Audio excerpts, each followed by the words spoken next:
Roses spelar inför utsålda hus och ett ganska mediokert sammansatt samlingsalbum gick rätt in i veckan på den engelska topplistans andra plats.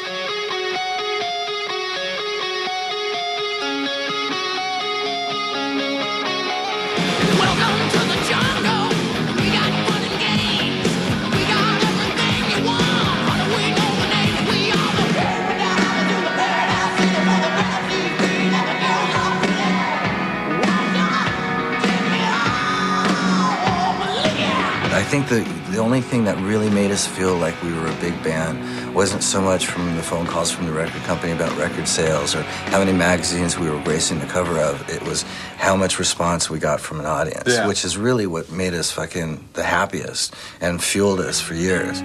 But, you know, there was a point there. It was pretty surreal for a while there when that did start happening, because the beginning of this Aerosmith tour, we had our hardcore, like 70 fans up front.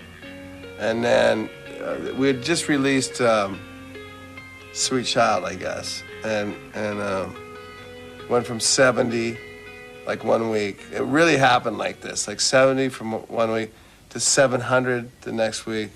7,000. To 7,000, then to 17,000. Like the whole place came early to see the opening band, which was us, with banners and everybody singing the words to the songs, you know. Nothing lasts forever, and we both know hearts can change.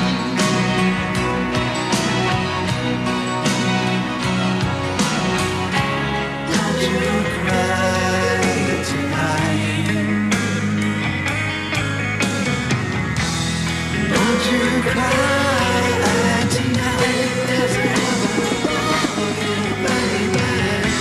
And don't you cry tonight. I think one of the problems that happened towards the end of the Guns N' Roses thing was even the getting on stage part was made difficult.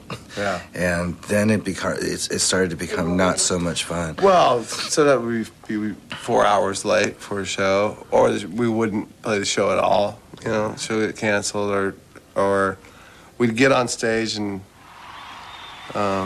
you know, Axl would walk off stage, you know, in the middle of the show, or The actual original members sort of depleting over years, and a lot of reasons for that happening and so on. And we kept ourselves going on a tour that went for 2+ years on a record that we did when we were 90% original. You know, we lost a drummer, but we managed to conquer that whole situation and continue on. And in the middle of the tour somewhere, we lost Izzy as a result of all this other negative bullshit that was going on. And so when we finally ended the tour, that was a huge feat. You know, we fucking survived this fucking monumental task. And we had a good time, but we had a lot of bad times during that. Yeah. And then when we got back and it was time to write a record, it really became apparent how much the original group worked. There was a certain unsaid formula that made us all be able to support one another and also deal with Axl and this and that. And now that was sort of gone. it became just impossible to write a song, you know, from the beginning to end. It just became impossible. I all of a sudden came to terms with the reality that I'm not the guy to be able to have to communicate with Axl, and Duff's not the guy to do it, and the two of us together even can't be, and he just turned into this almost separate entity. Yeah. And there was like no way we could really communicate on a creative level.